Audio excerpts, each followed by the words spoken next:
see, it's got that like, oh, you can almost hear Ruth Underwood playing.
What? What did I do? What is this? Make it stop.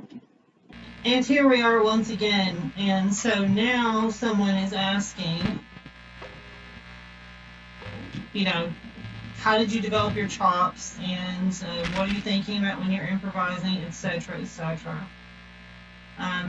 And I'll try to cover all of this with some examples. I thought that I just wanted to start off with a distortion sound.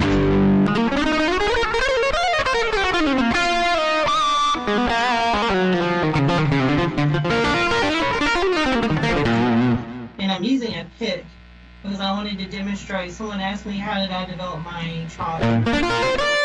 So for the longest time, I only used a pick. And I did tapping, and some solo tapping, but I was mostly focused on using a pick. You can hear my guitar humming real bad. So that's real, authentic 60 cycle hum too, by the way.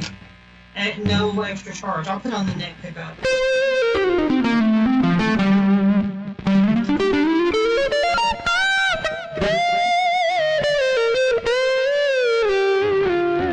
Okay, so I've listened to a lot of guitar players over the years and other musicians of different, composers, and tried to absorb little bits and pieces from all of them that I think are good. And I came into it through Steve Vai and then people like Bumblefoot. As far as the shredding chops aspect of things, if you're talking about the polyphonic tapping side of things, that's like a whole other thing, in into itself. That's like playing piano versus this is like playing violin or cello.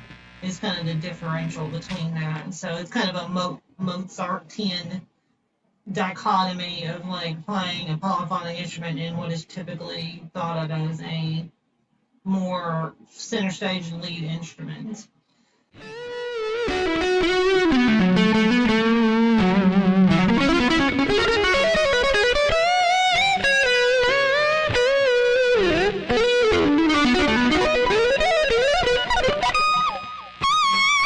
And I'm just playing arpeggios there. This is part of the reason why I don't use a pick. Is because I have a tendency to whip out all of these pyrotechnics and just playing with my fingers. I'll put it down, right? This is a pick guard, get it? This holds my pick and guards it.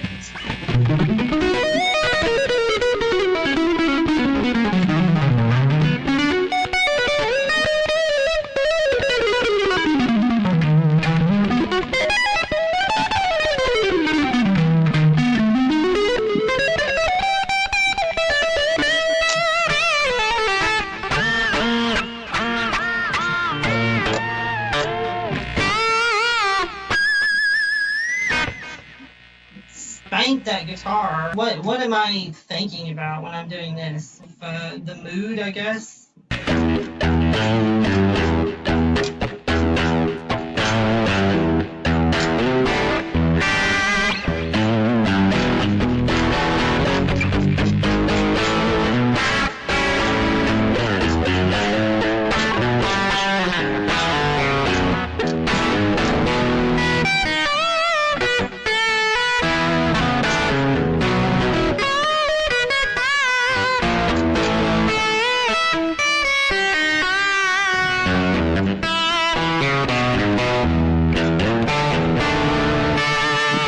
And of course, there I'm adding some more polyphonic call and response type things.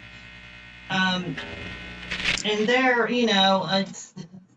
that's like going forward and then going back in time and reintroducing techniques that didn't exist for like this pickup array when it was like predominantly used, or like early rock, and things like that. Like, well, how would they have integrated such a technique? I'm not always consciously like trying to write a thesis paper on, well, what if we reintegrated this technique in with these older setups and mindsets of harmony or something, because like today the youngsters will be doing like,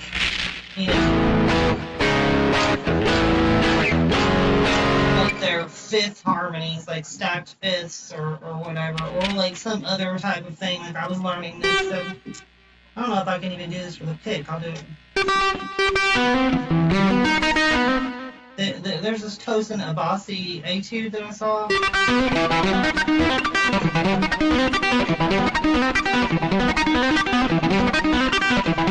It's like on selective picking. So that, like, there's a good example of something that people have developed. And I mean, I typically would do something like that.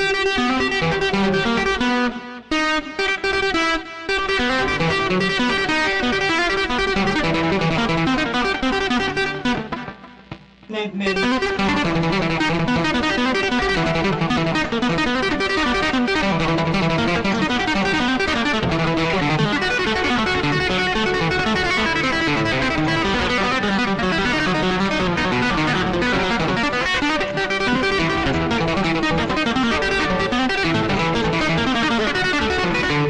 See, like, I would do something like that if I were writing it, because I don't specialize in selective picking technique, although I can do it. It's not something, I don't even utilize it the same way that Tosin does. It's like I'm trying to give you an example. I think of this like Frank Zappa. It's like, it occurred to me at some point, what would I do if I were playing a solo and I wanted it to be more anthemic, like something when you hear on Inca Rose where it comes in like,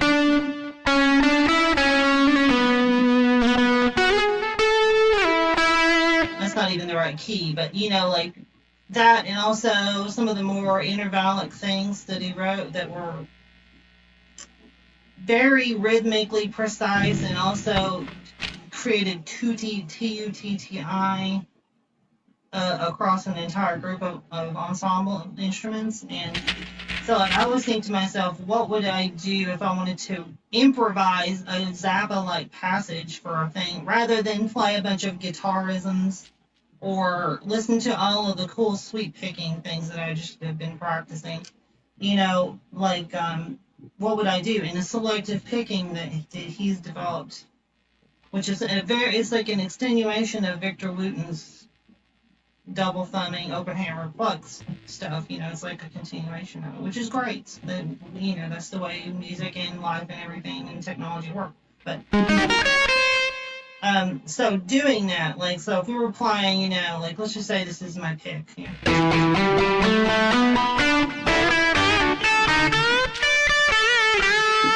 Pentatonic lick, repeated notes, driving rhythm, simple, like a melodic kind of a riff bass thing. Whatever, it's nothing, right? It's just like, so like, how would you dress that up? How would you,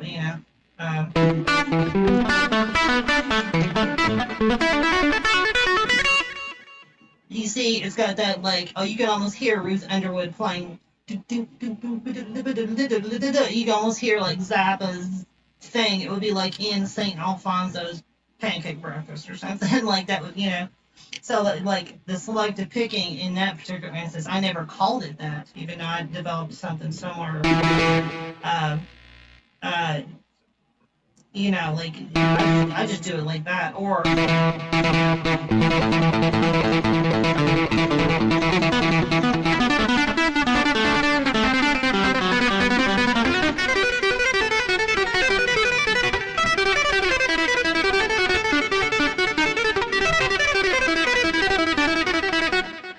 Can you imagine how, if you weren't using two hands to try to just come up with something like that, trying to like, you're having to like really think about your fingering to get that going. So like that's an example of selective picking, except it's went to tapping, but like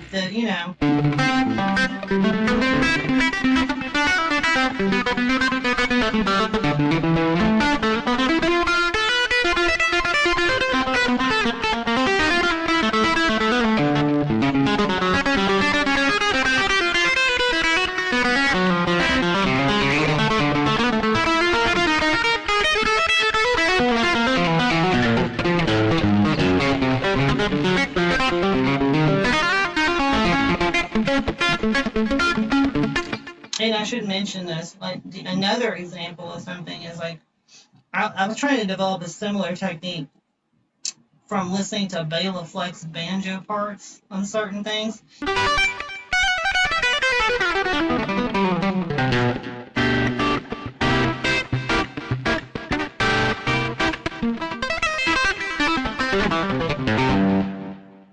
And this helps because whenever you have repeated notes, there's an opportunity to create weird rhythm effects, like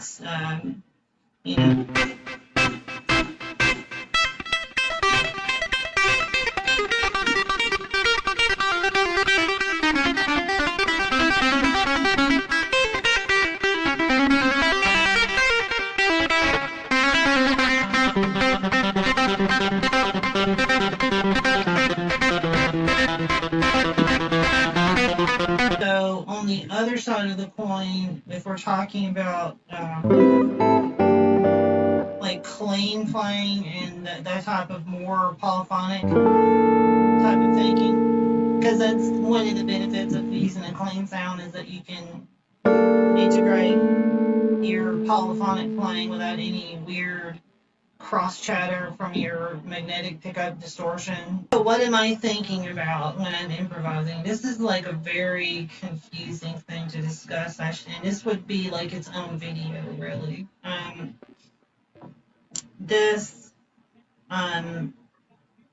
It really is. It could be anything. Like you could start with, oh, here's a progression.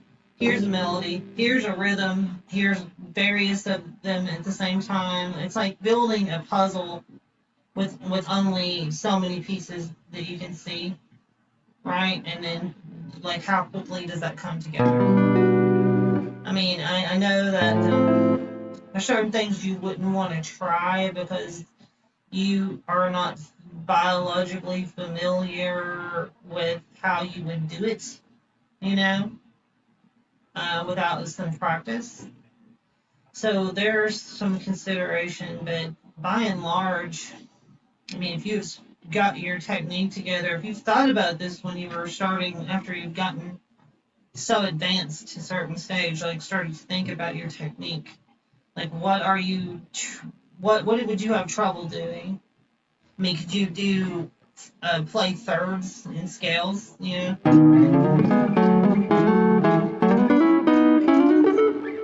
like, would you have trouble doing?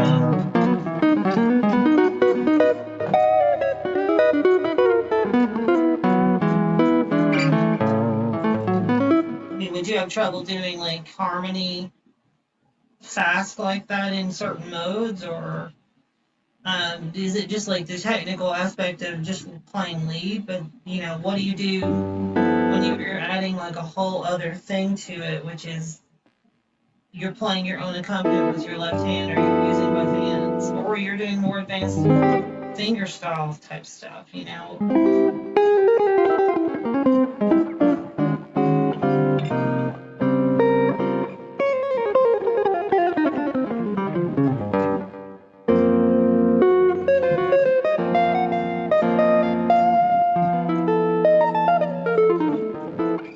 And of course, I'm like thinking mood when I play stuff like that. I'm going for like kind of like a post Miles Davis type sound or something like that, with that kind of thing. You know, using all those.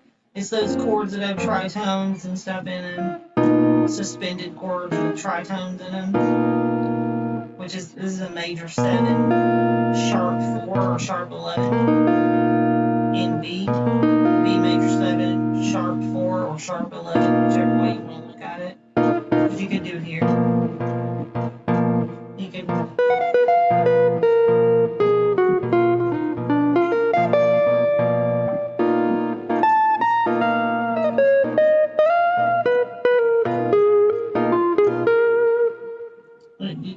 You see what I mean? Like I'm playing around with that sound and trying to get in that mood with that. But like if I was doing something like Countdown by Coltrane, you know, that's totally different. Like you.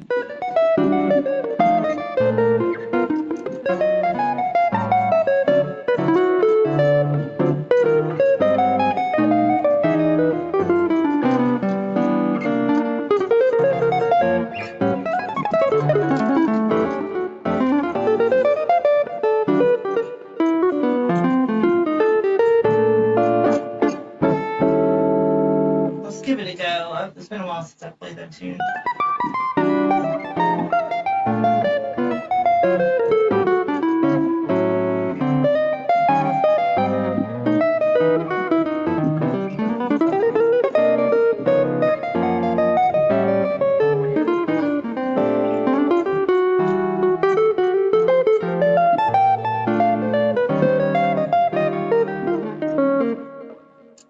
See, in there, I have a certain thing in mind that I'm going for. It's kind of like a acoustic jazz, like, sort of meets modern fusion type sound with the right hand and the way the left hand chords are bright, punchy, like almost like a synth pad. But that's like an internalized thing that doesn't even correspond to any kind of sonic reality. It's just this image I have in my mind, and I'm then just, you know, actually doing a painting from it.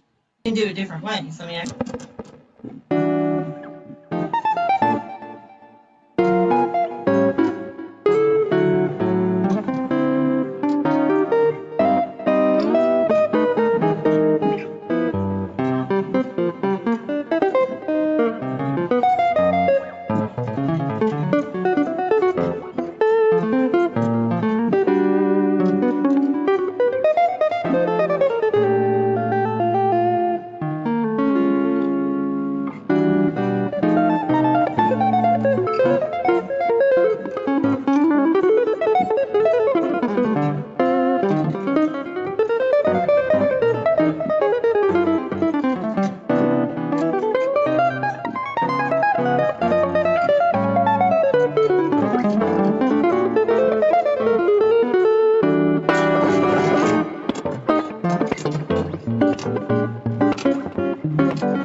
yeah, that's kind of like the way some of the the two-handed tappers I've seen on YouTube kind of they're doing some licks similar to that. It's a lot more they sit there and practice and stuff. I'm just kind of coming up with something on the fly here, but that right, like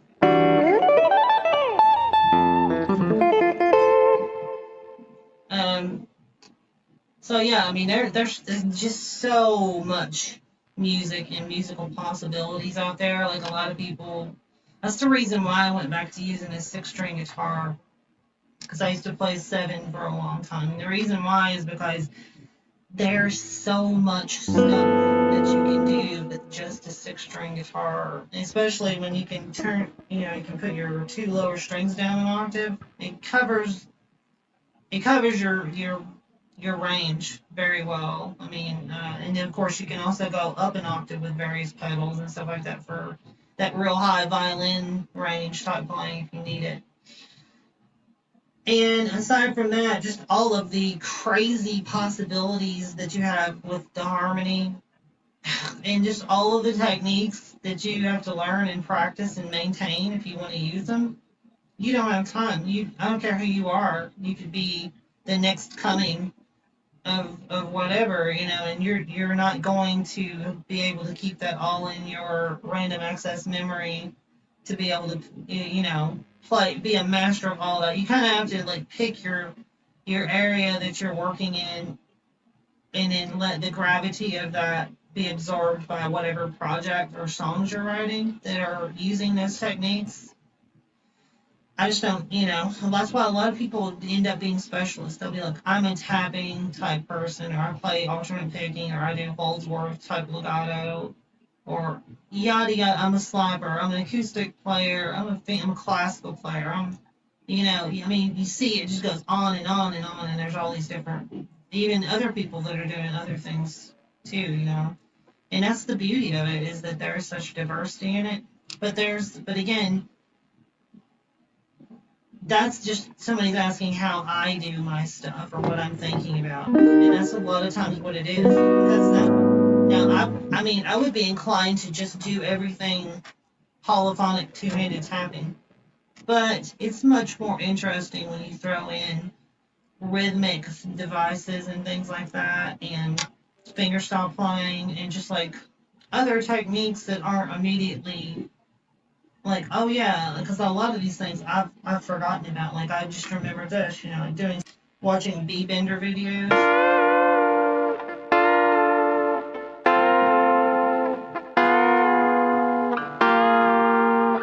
And it's like it occurred to me, oh well, I can just fret these notes up here and bend it with my left hand, and then it occurred, oh well, why do I need a B bender when I have an E, B, G, D, A? Had to think about that one for a second. An E bender. I've got a six-string bender right here, and it is what it is. But see, and then again, so I guess I have like a scientific way of looking at music or the guitar mixed with the emotional side of things, in the artistic, creative side, which is kind of tempering that, or borrowing from it, like as if it were a fuel supply, you know. And I invite you or anyone else to think of it that way. And I guess with that, and having probably just pissed a bunch of people off, which I'm sorry for, but I'll leave it at that. So, hope you've enjoyed this.